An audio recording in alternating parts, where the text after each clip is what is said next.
Papo de Psiquiatra, com Marcelo Branhas, Marcos Crossi e Pedro Rosa. Tudo o que você sempre quis saber e nunca teve para quem perguntar. Seja bem-vindo e seja bem-vinda a este mais novo episódio do podcast Papo de Psiquiatra. Nós voltamos a falar daquela grande área que é a área que a gente mais gosta de falar, que é sobre personalidade. E assim como nós falamos sobre o transtorno de personalidade borderline, nós falamos sobre personalidade narcisista, nós vamos falar sobre um transtorno de personalidade muito diferente desses outros transtornos de personalidade. E esse é um transtorno de personalidade que é pouco conhecido, pouco falado, mas, como vocês verão, muito frequente, muito prevalente, que é o transtorno de personalidade obsessivo-compulsivo. Esse é um transtorno de personalidade muito comum, com muita frequência não identificado, mas que a gente vai falar hoje aqui porque, para nós, esse é um problema de saúde que merece atenção, que merece o nosso foco. Exatamente, Pedro. É um tema, como vocês bem sabem, a gente gosta muito de falar sobre personalidade, e o transtorno de personalidade obsessivo-compulsivo, quer dizer, é um transtorno de personalidade assim, descrito já há algum tempo. Algumas pessoas vão se referir a esse transtorno como um transtorno de personalidade anancástica, e é importante a gente deixar bem claro, né, que isso é diferente de TOC, né, do transtorno obsessivo-compulsivo. Então, assim, por mais que as pessoas que têm, né, o TPOC, né, geralmente a gente fala de TPOC, né, quem tem esse transtorno de personalidade, apesar de eles poderem ter, eventualmente, comorbidade com TOC, às vezes a pessoa que desenvolve TOC, ela pode ter, eventualmente, pregressamente um TPOC, são dois transtornos diferentes, né, e a gente vai explicar hoje um pouquinho disso para vocês. Exato, pessoal. Então, e uma coisa pra gente até, então, ainda mais porque não é tão conhecido, pros nossos ouvintes saberem do que a gente tá falando, quando a gente descrever os sintomas, vocês vão ver que é um problema extremamente comum, com o qual vocês já se depararam, e uma característica ou outra, muito provavelmente vários ouvintes vão ter também, lembrando que uma característica ou outra não é o suficiente para você ter um transtorno. Agora, em geral, as pessoas com o transtorno de personalidade anancástica ou obsessivo-compulsiva são pessoas que são muito preocupadas com detalhes das coisas, com regras, com ordem, com organização, perfeccionismo, um alto grau de perfeccionismo que essas pessoas têm. Mas um perfeccionismo que chega a, inclusive, comprometer o desenrolar das tarefas. Um excesso de perfeccionismo e detalhes que a pessoa às vezes acaba perdendo realmente a ideia do todo e fazendo com que trave a tarefa. Então acaba prejudicando, inclusive, a performance nesse sentido. E são pessoas que são extremamente devotas ao trabalho, à produtividade, muito workaholic, de forma realmente a prejudicar o envolvimento em atividades de lazer, hobby, amizades e vida familiar, muitas vezes. E como vocês já viram nos nossos episódios sobre os 5 fatores, neste transtorno de personalidade há um excesso muito grande de uma super conscienciosidade, escrupulosidade e uma inflexibilidade, inclusive, em questões morais, ética, valores, de a pessoa realmente ser muito, levar, em geral, muito a ferro e fogo o certo e o errado, num sentido exagerado da coisa, até de dificuldade de empatizar com outras pessoas que às vezes pisaram na bola, ou que não são tão produtivas como deveriam ser, ou que fazem as coisas erradas, por assim dizer. Além disso, né, estou acabando aqui com as características principais. As pessoas têm uma dificuldade muito grande em descartar objetos. Isso acaba acontecendo muito. E uma dificuldade muito grande em delegar tarefa para as outras pessoas, porque não vai achar que ninguém consegue fazer tão bem quanto ele ou ela fazem. E como última coisa, tem uma espécie de, usando um termo bem coloquial, mão de vaquice mesmo, né? Quer dizer, é uma dificuldade, muitas vezes, em gastar dinheiro, economizando muito intensamente, sempre pensando que o pior vai acontecer e tem que estar preparado. Essas são as características. Quando a gente fala de personalidade, né, a gente vai olhar, a gente falou disso em outros episódios, sobre identidade, autodirecionamento, empatia e intimidade, que são coisas fundamentais. Como é que a pessoa percebe a si mesma, qual é a noção de si que ela tem, como é que ela se direciona para a vida, como é que ela se motiva, como é que ela interage com as outras pessoas, seja, né, digamos assim, na formação de vínculos, na construção desses vínculos, na percepção do que se passa na cabeça do outro, na valorização do outro e no aprofundamento desses vínculos, né? E isso tem muito a ver com a disfunção num problema de personalidade, né? Isto é, o Marcelo descreveu uma série de características que a gente sabe que em grande medida são valorizadas no trabalho. Então esses pacientes muitas vezes eles recebem um grande reforçamento de que aquelas características são boas, elas são valiosas, elas são muito importantes, porque, de fato, com muita frequência, elas foram fundamentais para o sucesso acadêmico profissional. Por outro lado, toda ferramenta, ela tem uma tarefa, e toda ferramenta tem tarefa para qual essa ferramenta não serve. Em grande medida, a gente está falando aqui de uma preocupação com detalhes, regras, organização, um perfeccionismo muito intenso, uma dificuldade de delegar tarefas, uma certa rigidez com uma teimosia, uma dificuldade de flexibilizar alguns princípios que a gente pode intuir que podem dificultar relacionamentos interpessoais. Isso daí gerar uma disfunção. Quer dizer, algo que pode ser uma coisa que faz o indivíduo voar no trabalho, mas em ambiente interpessoal, com família, amigos, relacionamentos amorosos, com filhos, a coisa pode não ser tão bem sucedida. E aí vem um aspecto de rigidez, né? De uma dificuldade de flexibilizar o modo de funcionamento em diferentes, digamos, ambientes, né? Então, por que isso pode ser um problema de saúde? Por que a gente está falando de um transtorno de personalidade? Por que isso é uma questão psiquiátrica? Por que isso é uma questão que o indivíduo deve consultar um médico, um psiquiatra? Por que ele deve consultar um psicólogo, né? Exato, Pedro. Acho que talvez muitas pessoas, né, que escutaram, né, o Marcelo descrever essas características típicas, né, do transtorno, muitas pessoas podem se identificar com isso, porque de alguma forma, né, esses traços, né, acho que mais a gente costuma falar isso, né, quando a gente está falando sobre personalidade, esses traços eles estão distribuídos na população e não necessariamente eles são patológicos, né? A gente sabe, o Pedro também comentou, que muitos desses traços, por exemplo, de detalhismo, de colocar as coisas em ordem, né, de ter um certo controle sobre algumas situações, eles podem ser valorizados, eles podem ser úteis para muitas pessoas.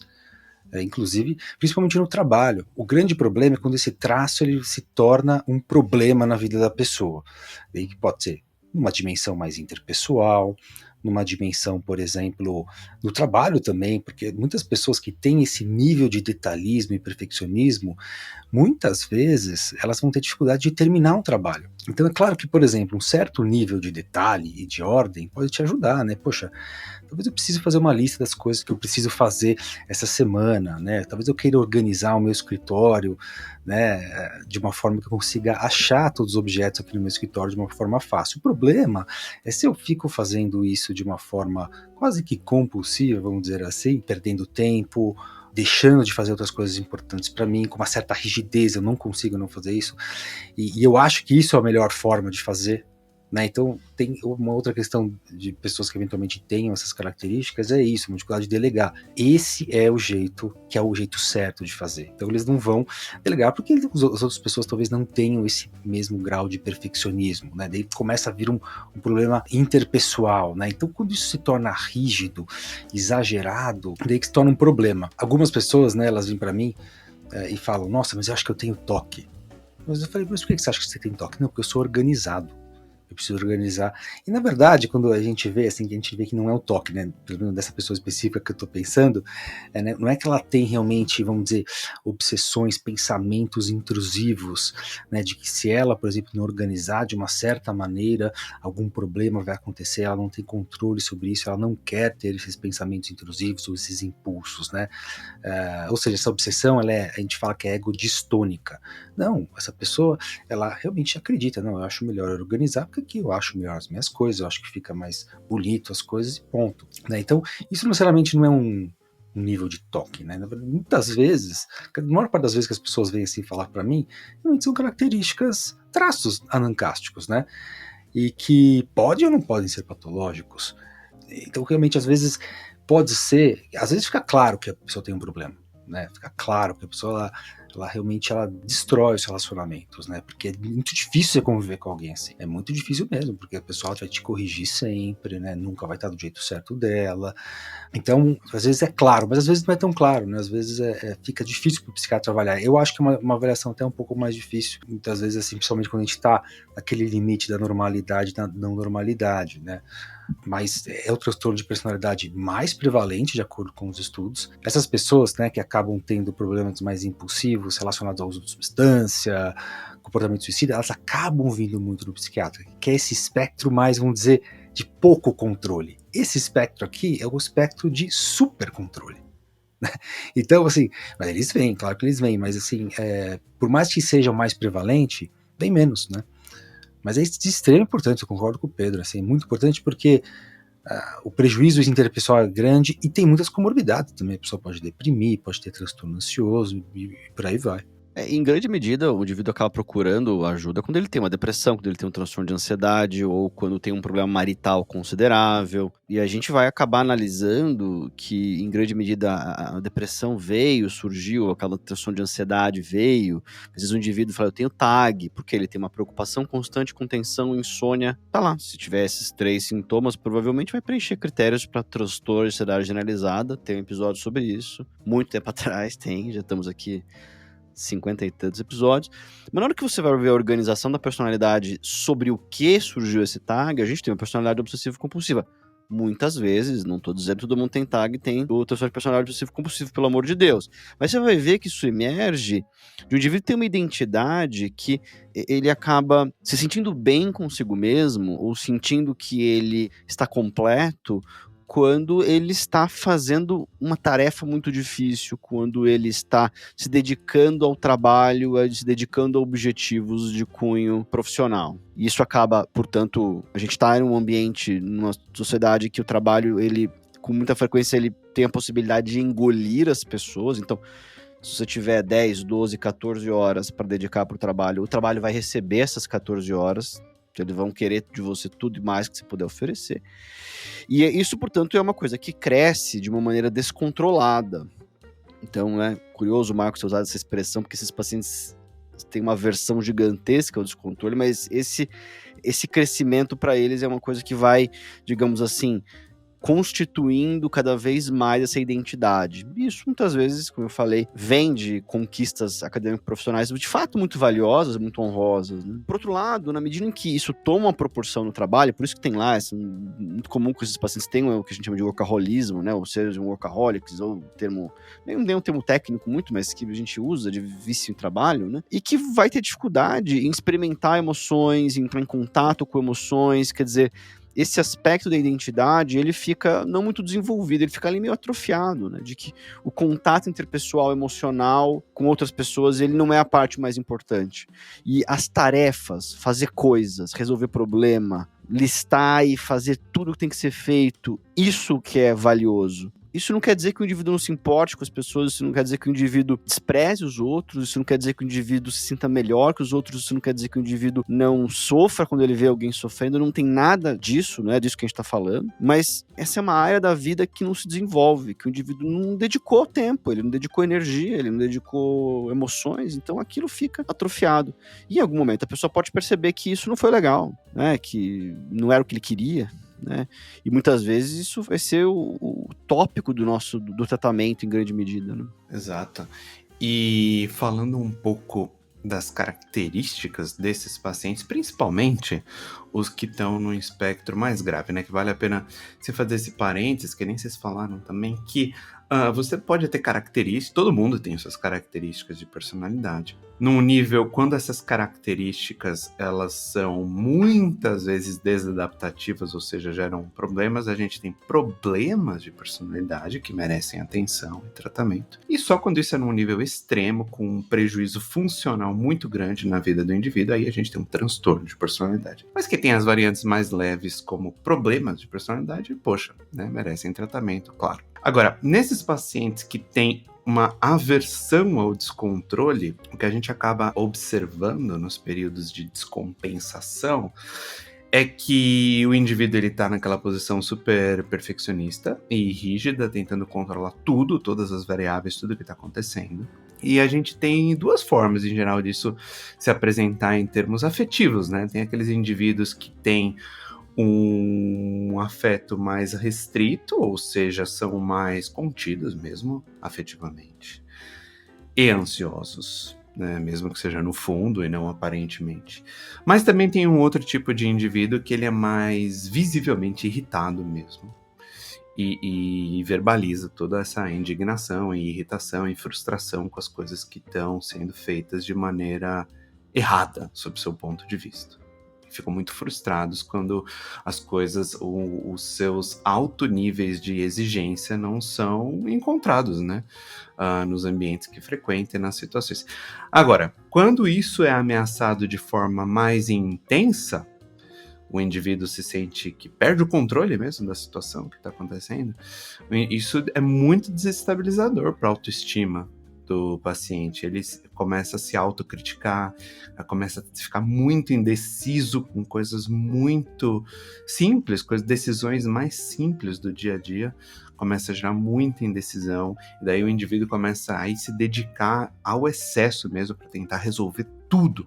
E nessas horas, que nem uma panela de pressão, né, que tá super tentando controlar tudo dentro dela, aí vai tendo escapes e explosões, né, de raiva, às vezes de hostilidade consigo, verbal em geral, né, consigo mesmo, e tentando controlar tudo. Agora, quando o indivíduo realmente desaba mesmo, quando as coisas, em momentos que tem uma sensação de descontrole maior, aí o indivíduo pode realmente ter um comprometimento muito grande do seu bem-estar psíquico e entrar em desespero mesmo, em depressão, que nem o Pedro falou, inclusive com pensamentos suicidas. Então esse em geral é essa cascata de descompensação dessa tentativa de controle desses indivíduos, né?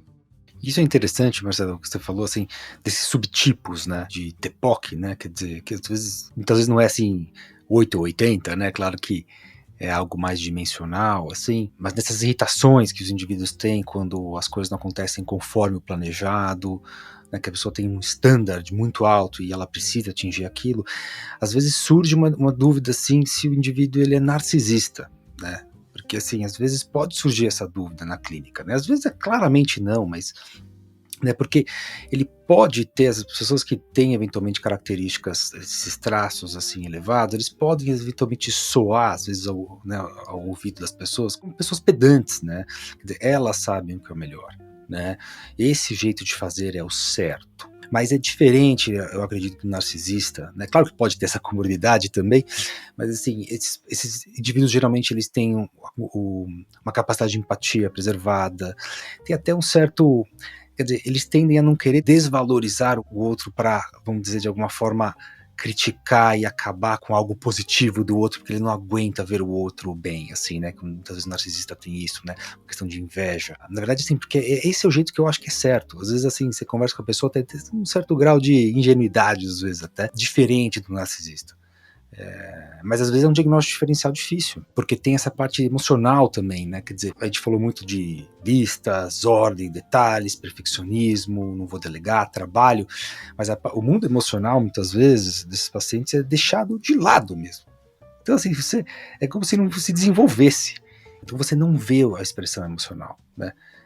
Mas quando você consegue acessar aquilo, você vê que tem uma alexithymia, tem uma dificuldade com esse alfabeto emocional, vamos dizer assim, você vê que a empatia está ali, que, vamos dizer, tem um terreno fértil ali para se desenvolver, mas que não desenvolveu por causa dessas tentativas de supercontrole, né? Quer dizer, de não expressão, de não entrar em contato com isso, porque isso não era importante, porque não aprendeu que isso era importante, ou até uma maior dificuldade mesmo em lidar com o mundo emocional, né? E que daí no tratamento vai ser fundamental tratar isso também, não apenas só o perfeccionismo, né? Porque muitas vezes da parte interpessoal, como o Pedro falou, da parte interpessoal, essa parte pode ser uma das que mais causam problema nas relações também. E a questão, até a gente fez vários episódios sobre o modelo de 5 fatores, né? E é importante a gente também, como é que a gente enxerga o transtorno de personalidade obsessivo compulsivo sobre o modelo de 5 fatores, né? O centro do diagnóstico, ele é um excesso de conscienciosidade, né? Bem como o Marcelo descreveu no episódio que a gente falou sobre conscienciosidade, ser movido pela consciência, uma rigidez de parâmetros, de uma dedicação à tarefa, de um rigor com o detalhe, com a completude, com tudo, princípios muito claros, inflexíveis, muitas vezes, digamos assim, rígidos até em áreas diferentes da vida, e a gente precisa ter flexibilidade em diferentes áreas da vida, e essa é uma característica marcante desses pacientes. E esses pacientes vão poder ter mais ou menos neuroticismo, com mais ansiedade, com mais depressão. Eles vão poder ter variações de como eles são nas relações com as outras pessoas. E aí é interessante porque a gente vê pessoas que têm uma tendência obsessivo-compulsiva de fazer muitas tarefas, de resolver tudo, de ser incansável, de uma dedicação extrema ao trabalho, sendo mais ou menos amáveis, tendo uma maior amabilidade. Quer dizer, essas pessoas também podem, como o Marcos falou, ter características narcisistas, mas eles também podem ter um polo oposto de um excesso de amabilidade.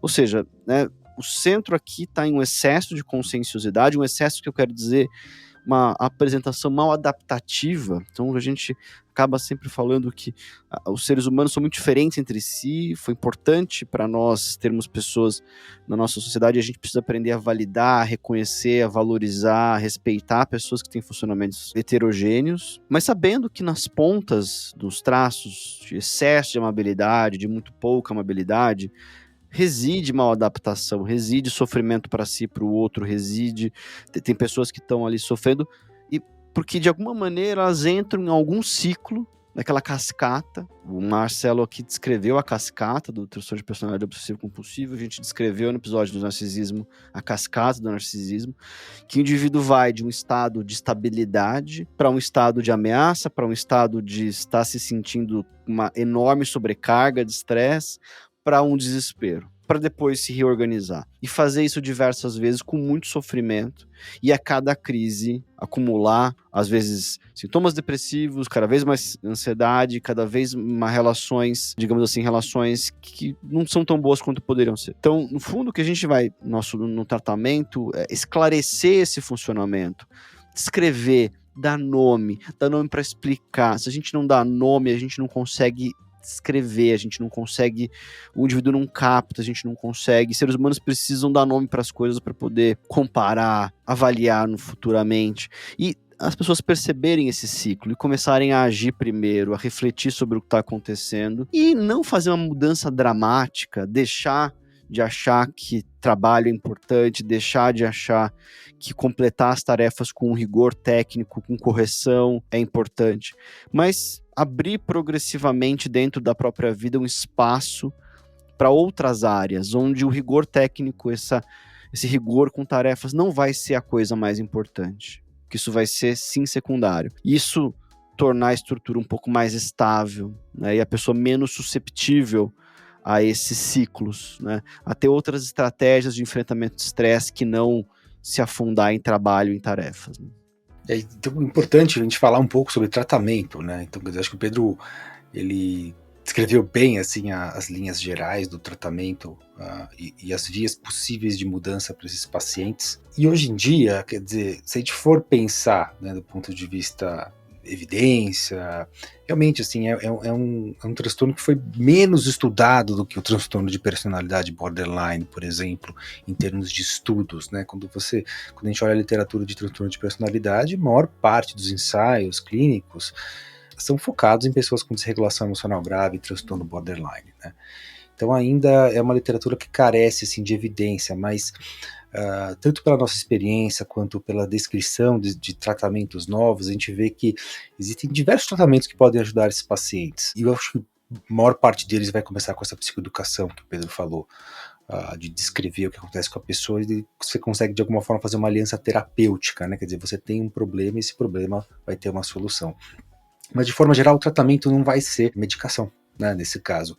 Claro que a medicação vai ser importante para tratar um quadro de ansiedade comórbido, um TAG, por exemplo, né, que é um transtorno de ansiedade generalizada, ou uma depressão, que aliás é bastante comum, mas sim vão ser terapias. Existem alguns estudos, por exemplo, a TCC, que é a terapia cognitivo-comportamental, existe também a terapia de aceitação e compromisso, o ACT, terapias psicodinâmicas também, classicamente, se ocupam com esses indivíduos também. Então, por exemplo, terapia do esquema, tem também um novo tipo de DBT que foi descrito, RODBT, né, que é a radicalmente aberta, é um novo tipo de DBT, que é geralmente focado então nesses transtornos de supercontrole, não necessariamente só o TPOC, mas também, quer dizer, eventualmente quadros depressivos ou até anorexia nervosa. Ainda carece de estudos, certamente, mas parece que é um novo tipo de tratamento bastante promissor também. Então, geralmente,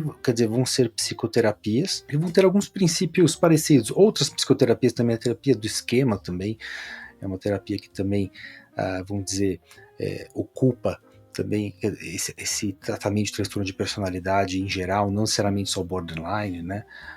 Também pode ajudar. E geralmente é uma mudança, não é uma mudança muito rápida, muito drástica também. Acho que é importante dizer, porque quando a gente está falando num nível de traço, né, o perfeccionismo, por exemplo, é um traço, muitas vezes, que realmente vai demandar do paciente um certo nível de abertura, muitas vezes, para topar mudar. E aí, claro, o terapeuta, por meio de motivação, por meio de técnicas, vai tentar, de alguma forma, engajar esse indivíduo em novas atividades, né? Para ele sair daquela rigidez, assim, por exemplo. Então, isso não vai acontecer de uma hora para outra.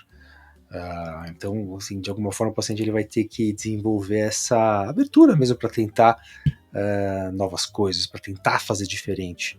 E que é uma das dificuldades desses pacientes mesmo, né, pela rigidez. Eu faço sempre de um mesmo jeito. Então, quer dizer, praticar essa flexibilidade vai fazer parte do tratamento, e é claro que a pessoa vai ter que fazer isso, né? Não adianta o terapeuta fazer isso por ela, né? Não adianta o terapeuta ser flexível apenas, né? Então, quer dizer, é um tratamento que vai envolver muito nível de empatia pelo terapeuta, né? Porque é uma mudança que demora, mas muita atividade também do paciente. Exato. Se a gente pudesse escolher, né, dentro de todo esse processo terapêutico, 3 elementos que são os principais de todas essas abordagens, o paciente acaba aprendendo durante a terapia a perceber as suas emoções, nomeá-las, identificar quais foram os eventos que fizeram com que elas aparecessem, e modular essa expressão emocional para começar a dar mais atenção, inclusive à parte emocional, que é muito negligenciada por esses pacientes. Um segundo ponto é praticar flexibilidade para resolver as tarefas e as coisas do dia a dia. E um terceiro ponto é criar uma tolerância à imperfeição e à incerteza. São 3 pontos que a gente trabalha muito com esses pacientes. É isso, pessoal. Falamos aqui bastante sobre o transtorno de personalidade obsessivo-compulsivo. É algo que a gente também quer que as pessoas prestem mais atenção, que os profissionais de saúde olhem com mais carinho para esse diagnóstico, que muitas vezes faz tanto sentido para os pacientes, e que a gente percebe na hora que a gente fala sobre o supercontrole para as pessoas, eles começam a olhar para a vida com olhos diferentes. Isso é visível, isso é gratificante, e a gente quer que mais pacientes sejam beneficiados por isso. A gente sempre agradece a atenção, a audiência de vocês, e até a próxima. Até a próxima, pessoal. Um abraço. Até a próxima, pessoal. Um abraço.